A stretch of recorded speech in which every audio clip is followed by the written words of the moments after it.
ndeysaan nuyo xale yaa ngi ci yoon ndeysaan asalaamaaleykum dañoon leen ko bismillah nuyo xale yaa ngi ci yoon ndeysaan nuyo xale yaa ngi ci yoon ndeysaan asalaamaaleykum dañoon leen ko bismillah nuyo. Bonjour, chers invités. Bonjour, chers invités. Soyez les bienvenus.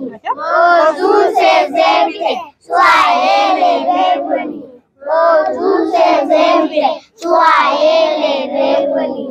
Bonjour, chers invités. Soyez Ayaparana. Tutuna otoluni auma petu. Muna udile.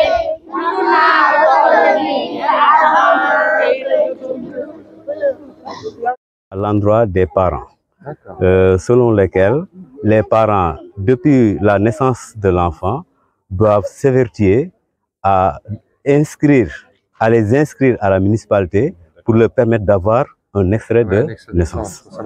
Voilà, parce que d'habitude, les enfants vont presque jusqu'au CM2 sans avoir en classe d'examen, bien sûr, sans avoir d'extrait de naissance. Donc, et ça, vraiment, c'est un problème que l'État nous pousse vraiment à éviter, quoi. Voilà. Merci beaucoup.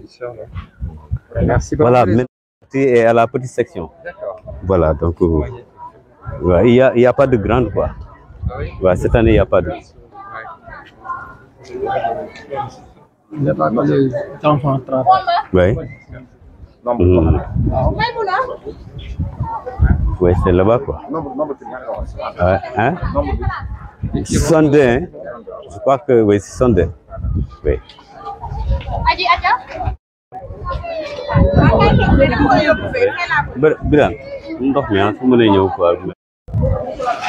Voilà donc petite section. Donc c'est sur ces notes-là qu'il s'asseye. Oui, peut-être pour faire l'essentiel de ce que nous réunissons ici. Voilà. Ce qu'on disait, nous, avec Samba, avec Isabelle, qui est notre élue en charge des relations internationales, il faut qu'on cible bien quelle classe on fait et où la ville investit. Vous voyez, quels sont les besoins? Oui, mais effectivement. Bon, j'attendais qu'on se mette peut-être sur l'arbre pour que je puisse configuration de la salle, quoi. Vous voyez comment. Voilà. Après, on peut se mettre là-bas. Bravo les enfants.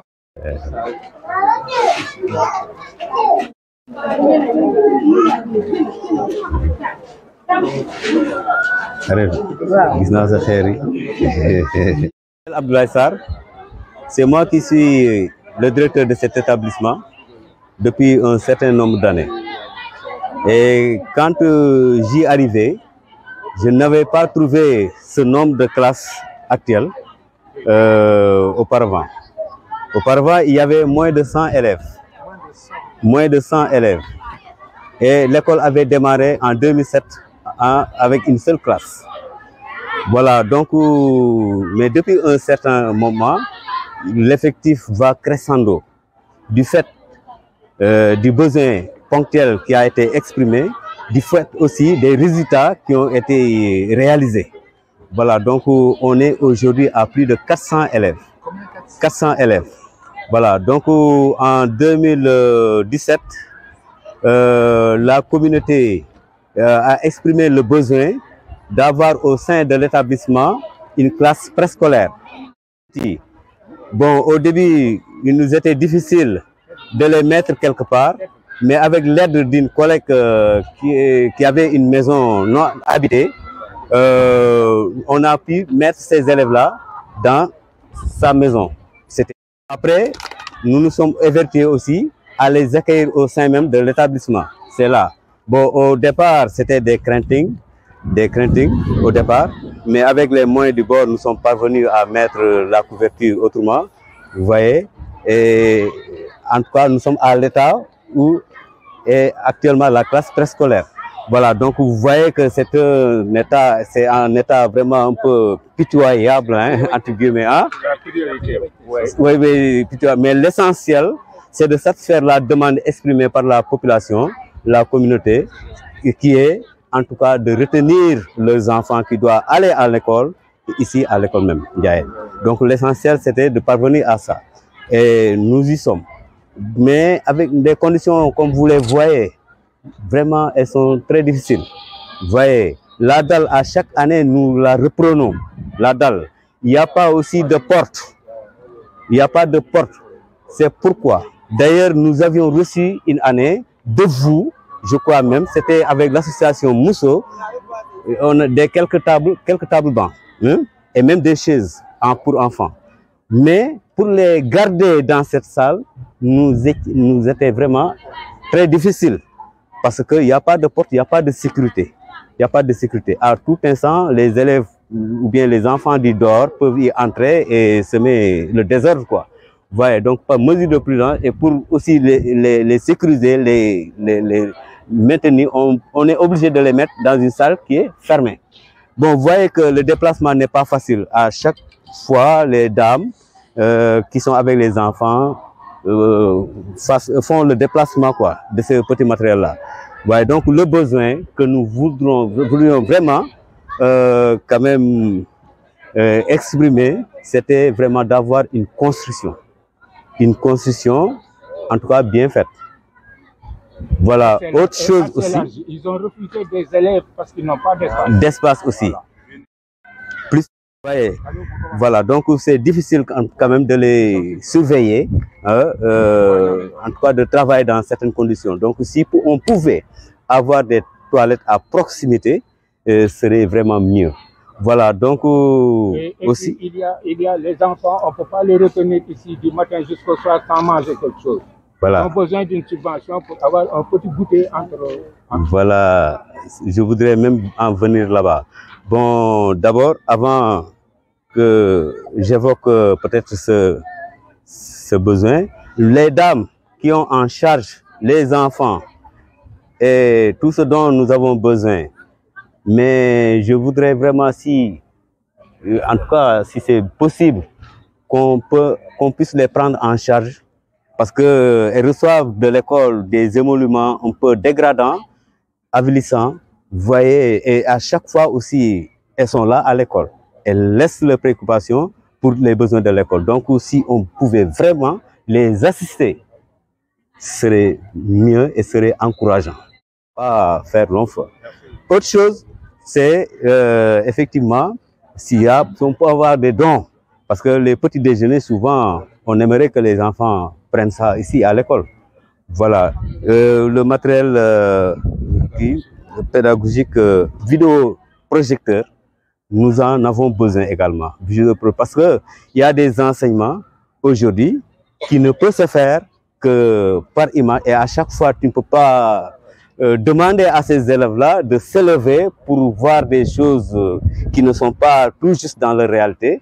Vous voyez, mais des enfants, vraiment, sortir de leur milieu pour leur faire imaginer des choses qui ne s'y trouvent pas, c'est pas facile. Donc, c'est peut-être avec des vidéoprojecteurs, les images que nous voulons faire, ce partenariat, Épinay-Guinguinéo, c'est un partenariat gagnant-gagnant, effectivement. Parce que vous, ce que vous y gagnez, ça ne vous arrive pas peut-être fréquemment de sortir, mais si vous sortez, vous découvrez d'autres cultures, d'autres contrées. Donc ça, ne serait-ce que ces valeurs, en tout cas, il y a du profit dedans. Nous, ce que nous y gagnons, peut-être c'est ces expressions de besoin que nous venons de formuler. Et nous attendons vraiment de vous, en tout cas, une satisfaction totale. Voilà, merci bien. Voilà, si on se dit cette classe-là des tout petits, il faut que l'on fasse effectivement en premier, c'est ça, il faut faire en premier. Après celle-ci, après celle-ci, après celle-ci. Voilà, il faut qu'on regarde comment chaque année on peut vous accompagner. Après, sur les dons de matériel, Madame Ducouré, elle est là, il y a des choses dans les écoles que l'on peut récupérer. Il y a beaucoup de choses dans nos écoles. On a de mémoire 29 groupes scolaires, je crois de mémoire 29 groupes scolaires. Et donc on a effectivement des choses. Après, il faut regarder Oui, voilà, il faut regarder comment on peut les amener jusque-là. Voilà, parce que quand on parle des tables et des chaises, moi ce que je voudrais aussi, à travers équiper une classe ou 2 classes, 3 classes, peu importe le nombre, c'est qu'on arrive à faire travailler des artisans locaux. C'est pas la peine d'acheter en France et faire venir. Non, ça permet. Alors après, il faut regarder comment c'est équipé, quels sont les métiers que l'on peut faire travailler et comment que l'on peut payer. Comment que l'on peut payer. Vous voyez, on a tout ça à voir. Moi, sur le principe, vraiment, je suis d'accord. Isabelle, pareil, on va le faire. Alors, on va regarder juridiquement comment on peut le faire. On a la chance d'avoir chez vous à Guénino Madame la préfète aussi qui est là. Elle peut peut-être nous aider, de regarder peut-être avec l'association Mousseau, est-ce qu'on verse une subvention à l'association, je ne sais pas comment elle fait après pour faire revenir l'argent ici. Je sais, ouais, vous voyez, il faut comment, par un protocole. Voilà, il faut regarder.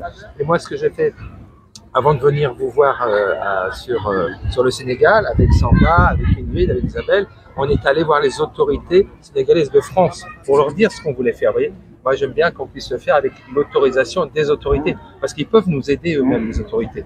Et demain, j'ai rendez-vous demain à l'ambassade de France à Dakar. Vous voyez, voilà, on peut leur demander, ils vont nous aider aussi. Voilà. Hein, et qu'on le fasse bien, voilà, et avec monsieur le directeur, parce qu'il y a plusieurs écoles là, que l'on priorise, que l'on regarde bien ce que l'on fait. L'objectif, c'est pas de mettre un petit peu là, un petit peu là, un petit peu là. C'est de dire, voilà, on fait ça, voilà. Ok.